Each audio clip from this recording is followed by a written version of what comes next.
Do you have an orchid that's blooming beautifully, but you're not sure how to propagate it? And then you just let the flowers wilt and rot, not knowing what to do next, and end up throwing it away like this.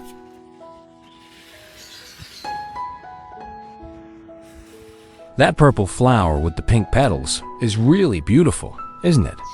If we propagate it, the next generation could turn out even more stunning.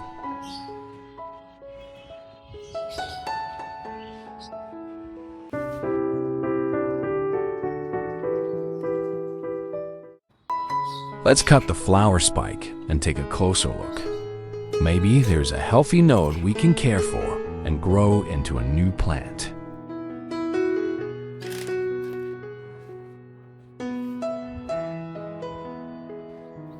This node looks healthy and promising. With the right care and conditions, we can definitely encourage it to grow into a new shoot and eventually develop into a whole new plant.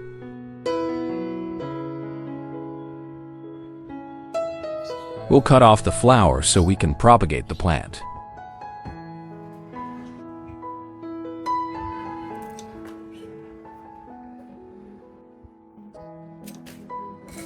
Using a blade wheel, we'll gently peel off the outer protective layer around the node.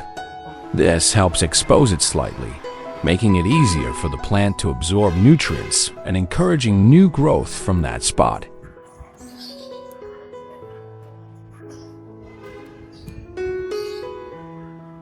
We'll gently peel off the membrane, just carefully, so we don't damage the flower node underneath.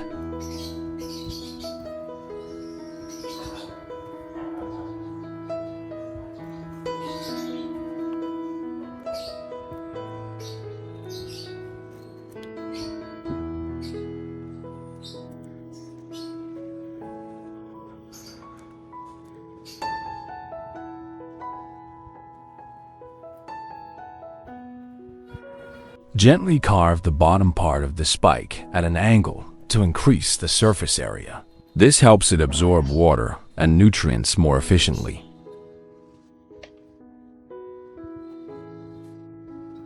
We'll trim the top part into smaller pieces to prevent moisture loss and to protect it from insect or bacterial intrusion.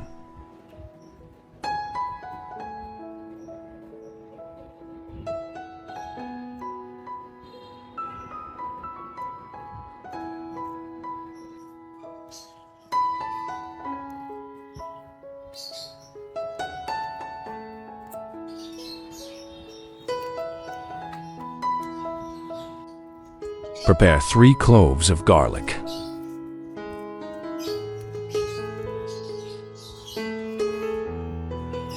Peel the garlic cloves. Garlic is a common kitchen ingredient, but it actually offers some powerful benefits for orchids too. It contains natural sulfur compounds that act as antifungal and antibacterial agents, helping prevent root rot, stem infections, and leaf spots. Chop the garlic into small pieces.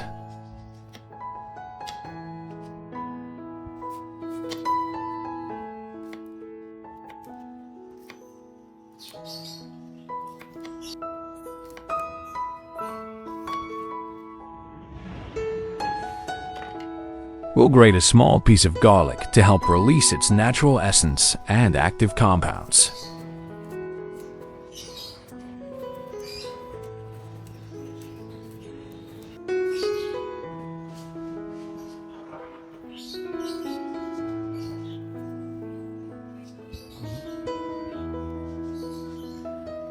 We'll use the freshly grated garlic to apply directly onto the open wounds of the orchid spike and the node.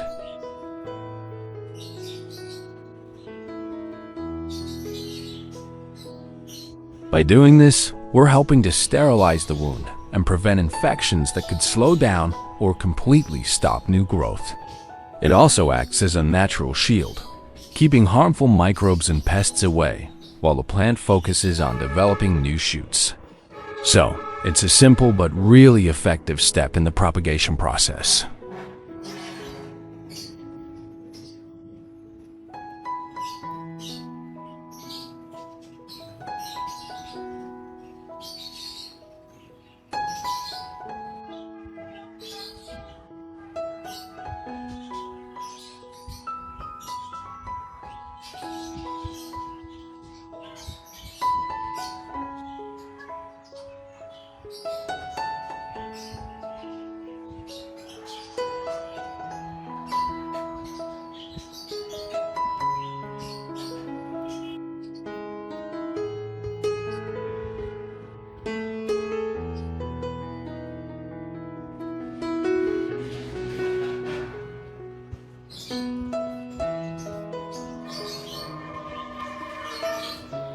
Put it into the jar.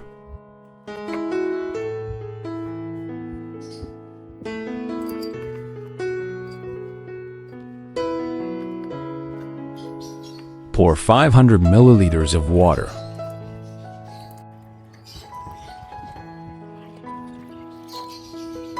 Stir the solution.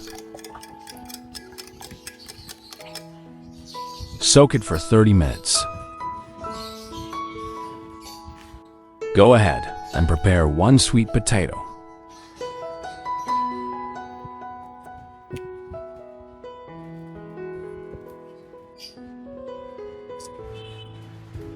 Sliced it out.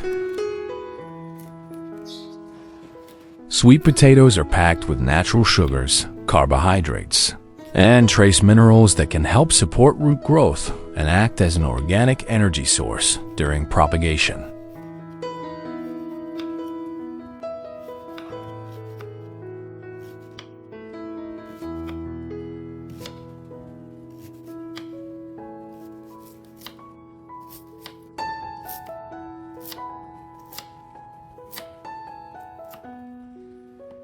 Slice the sweet potato into very small pieces.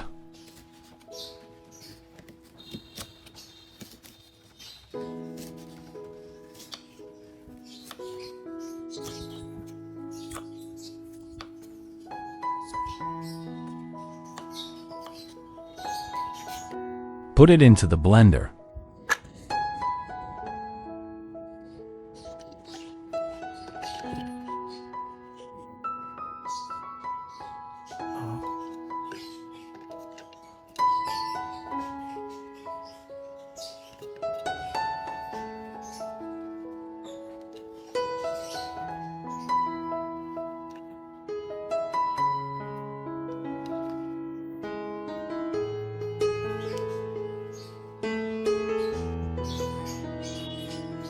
Pour 500 milliliters of water.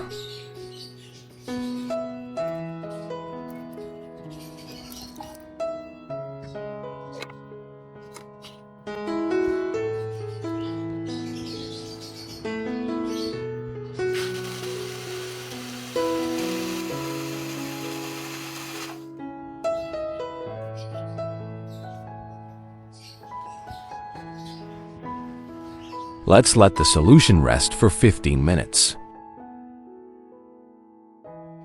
After 20 minutes, once the nutrients have fully dissolved into the water, we'll stir the mixture well and strain the garlic solution through a fine mesh or filter.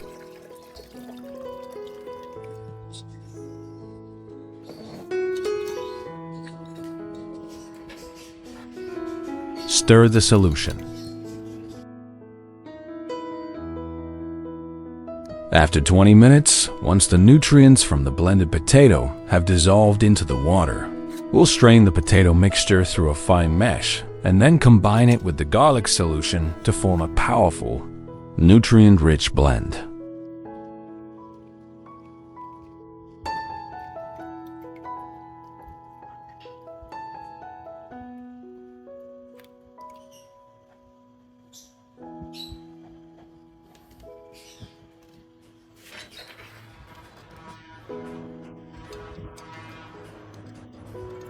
Sweet potatoes are surprisingly beneficial, not just for orchids, but for other plants too. They can be turned into a natural fertilizer, rich in carbohydrates and micronutrients, helping support healthy root development and overall plant growth.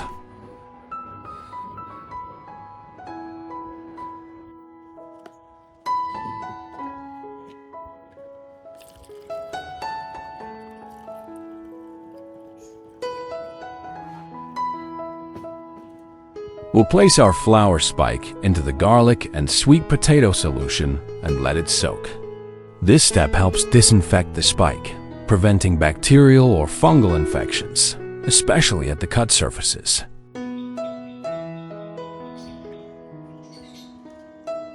Soak it for 20 minutes. After 20 minutes, we'll gently remove the plant from the solution, as it has now absorbed enough vitamins and minerals from the garlic and sweet potato.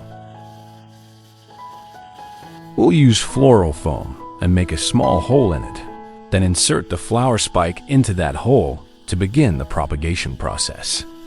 The foam will help hold it upright and maintain just the right amount of moisture around the base.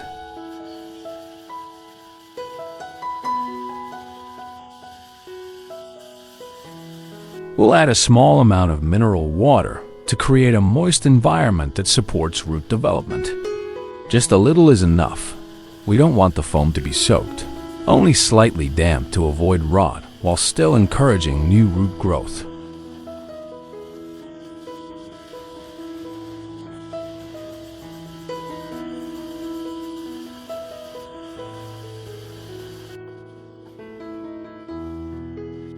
Now, with the leftover garlic and sweet potato solution, we're going to pour it into a mist spray bottle. This method is super handy, especially for those of you who have a tight schedule but still want your orchids to thrive without skipping care. When we mist the plant, we're allowing nutrients to be absorbed directly through the aerial roots and the leaf surface, which orchids are naturally adapted to do.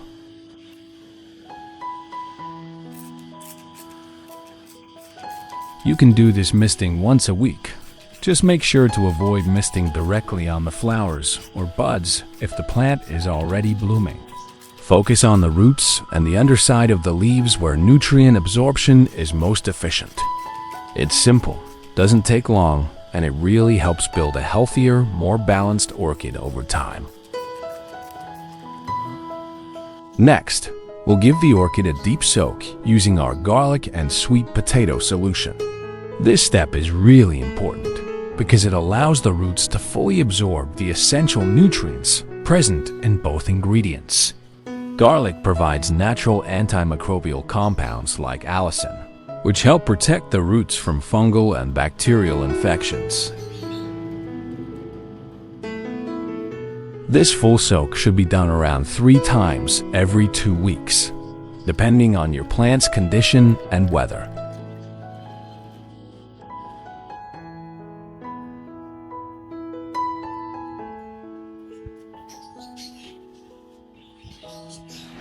After 40 days since we started working with the flower spike, you can now clearly see that 2 of the nodes have activated.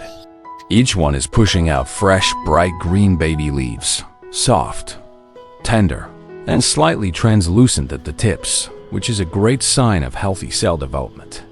Alongside the new foliage, tiny roots have also started to appear.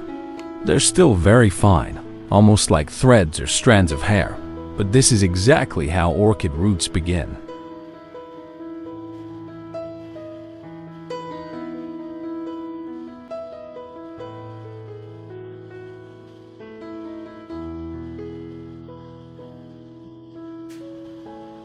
We'll add a small amount of water into the propagation cup and continue the rooting process. Keeping just enough moisture helps maintain humidity around the nodes, encouraging steady root and leaf development without causing rot.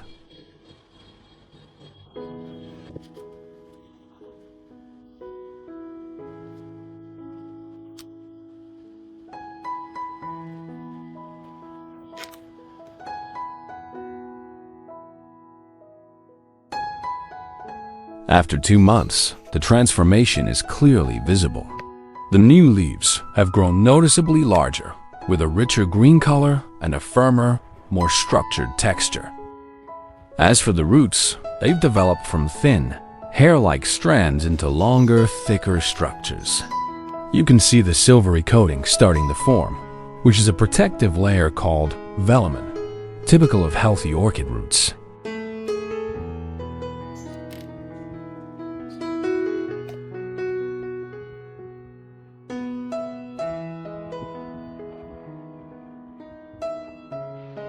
Since the flower spike has developed two active nodes, we're going to divide it into two separate kikis.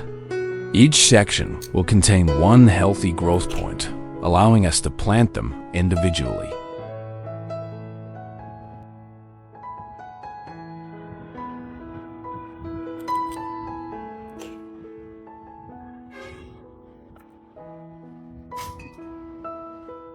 We'll use cinnamon powder to seal the cut surfaces.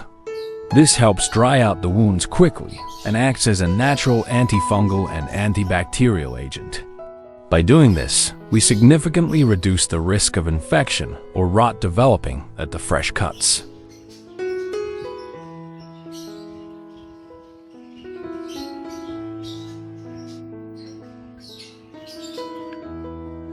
Pine bark, of course. It's one of the best growing mediums for orchids. It provides excellent aeration, which orchids absolutely need, since their roots require more airflow than typical plants.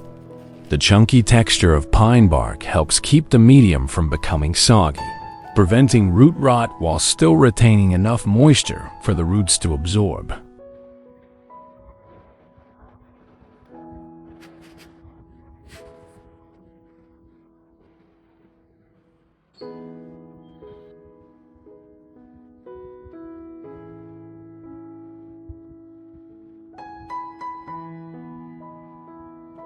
We'll apply a thin layer of moss which is retaining moisture over the entire root system.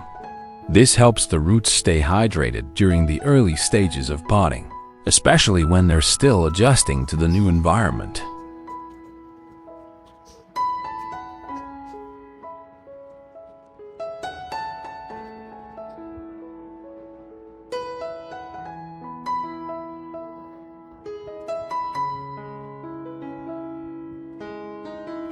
We'll do the same with the other flower spike and its remaining node. Be gentle while handling it, and just like before, give it a bit of moisture. Not too much, just enough to create a slightly humid environment. This gentle humidity helps the cutting adjust to its new setting, encourage the node to stay active, and reduces stress during the transition. It's a small step, but it makes a big difference in helping the plant adapt and begin the rooting process smoothly. And that's it for today's orchid care update. Thanks so much for watching and joining me on this journey to healthier, stronger plants. If you found this helpful, don't forget to like, subscribe, and hit that notification bell so you never miss a tip.